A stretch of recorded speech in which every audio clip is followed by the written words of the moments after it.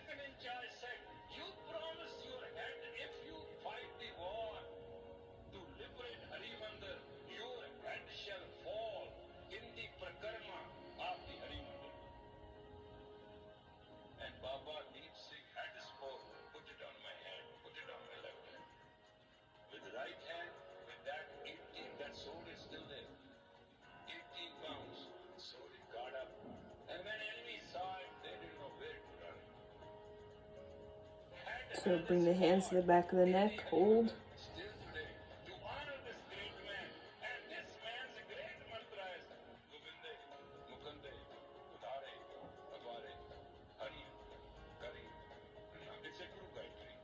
Gobinde, Mukande, Udare, Apare,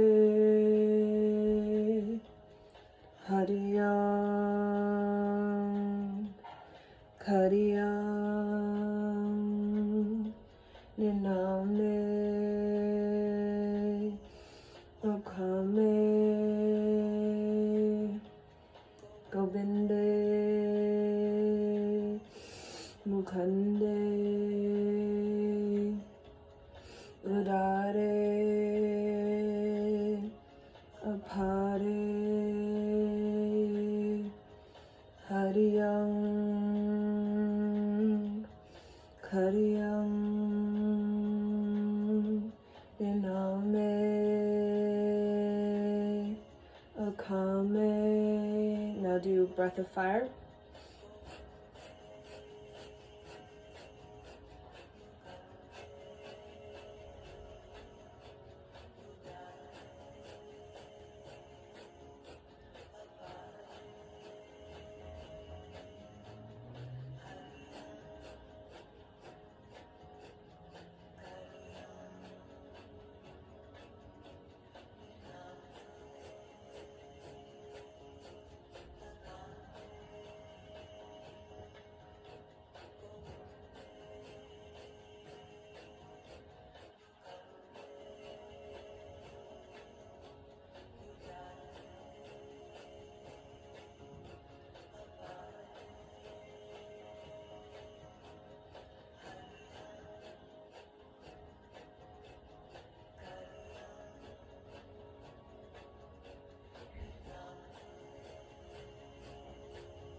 Go back to singing, or hold, center,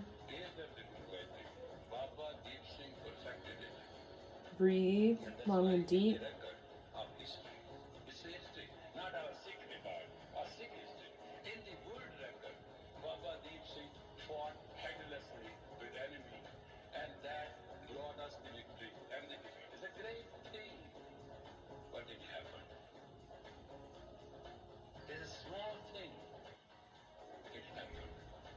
Gobinde, pump the navels.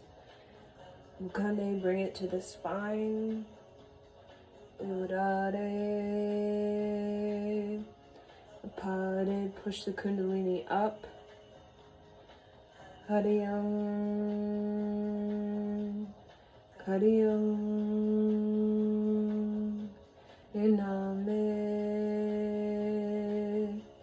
Akame, Gobinde, Mukande, Udare, like a hammer. Bring the navel to spine. Hariyam, Kariyam, Niname, Akame, Gobinde, Mukande, Udare, Pare, Hariyam, Kariyam, Niname, Akame, Gobinde, Mukande, Udare, Apare, Hariyam, Kariyam, Niname, Akame, breath of fire.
Chant.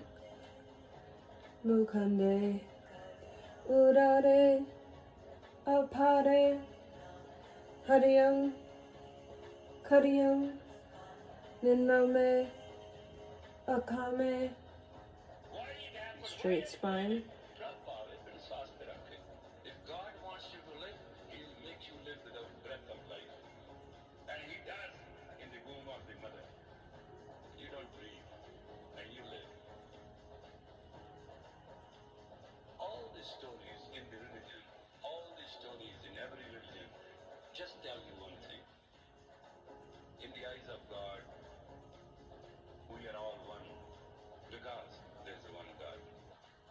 Gobinde, Mukande, Udare, Apare, Hariyam, Hariyam, Niname, Akame, Gobinde, Mukande, Udare, Apare, Hariyam, Kariyam, Niname, Akame, Gobinde, Mukande, Udare, Apare, Hariyam, Kariyam, Niname, Akame. Straight spine. Breathe long and deep. Some people are very much asking this question these days. We love Sri Guru Granth, we can't read it, we can't. What is it? It's a temple pattern. As the neurons in the brains have a pattern, so Sri Guru Granth has a sound pattern through which the tongue and the upper palate create corresponding patterns with the neuron to give you the feeling of ecstasy. Gobinde, Mukande, belly button to spine, twist, Pare, Hariyam, Kariyam, Niname, Akame, Gobinde, Mukande, Murare, Apare, Haryang, Karyang, Niname, Akame, Gobinde, Mukande, Vandare, Apare. Now breath of fire twists very fast side to side.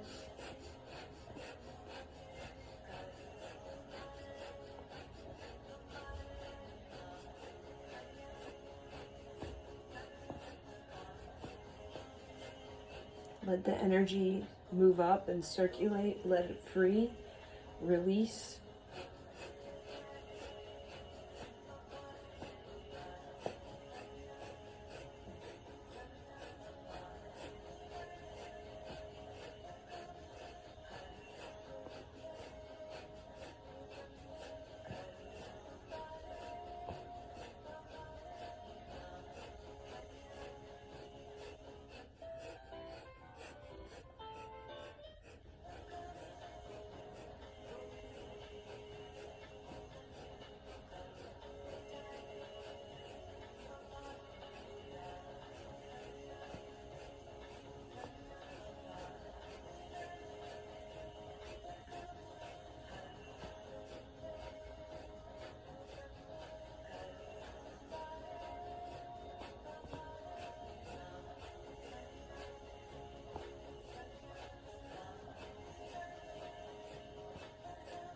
Inhale, lift up.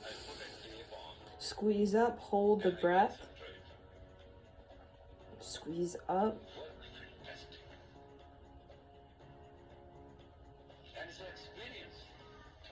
Exhale. Relax, listen. Feel the spine serum healing the spine.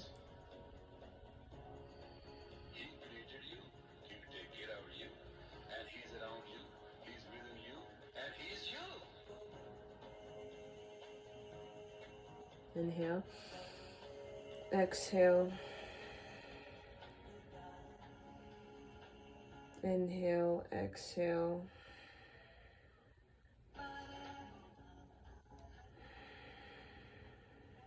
Inhale, exhale.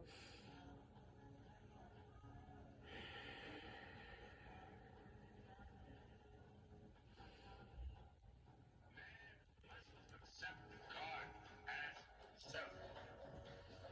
That you cannot accept. That's the fight of every religion, and that is the fight of Nanak. Be grateful, and nothing else. We are who we are. We do everything scientifically and artistically to save and glorify and serve our soul within us.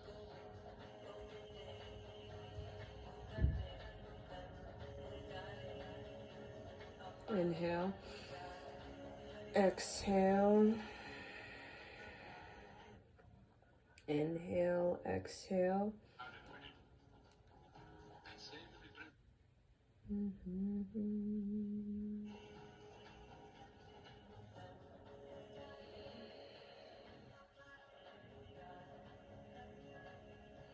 Just meditate, breathe very deeply.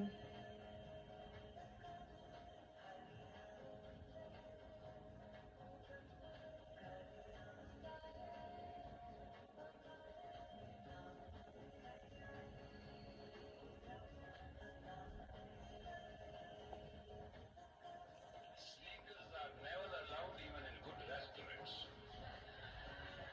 And you go to every restaurant, it's written barefooted and without shirt, not admitted. And same with the principle of life. With life, two things you must not do. Don't sleep with your own life. Don't. And don't be nude to your own life. And be friendly to your life. Life is the only gift of God within you. Inhale. Exhale. So now we're going to begin this movement called the repairing of the lineage. So we're going to be chanting me,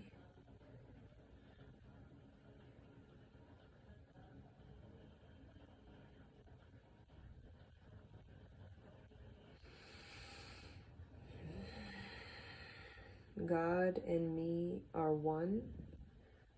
Me and God are one. So as we're chanting that,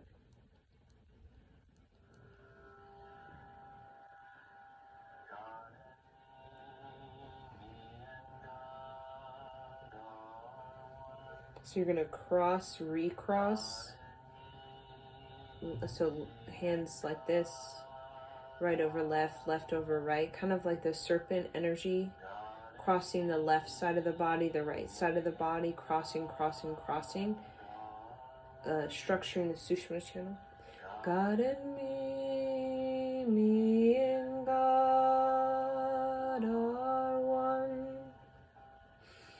God and me and God are one. God and me and God are one. God and me and God are one. God and me and God are one. Very powerful.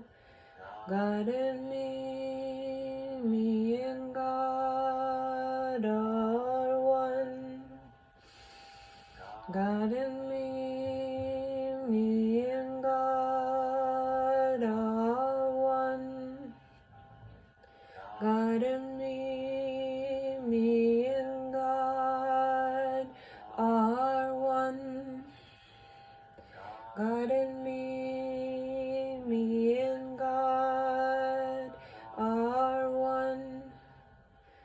God and me and God are one. God and me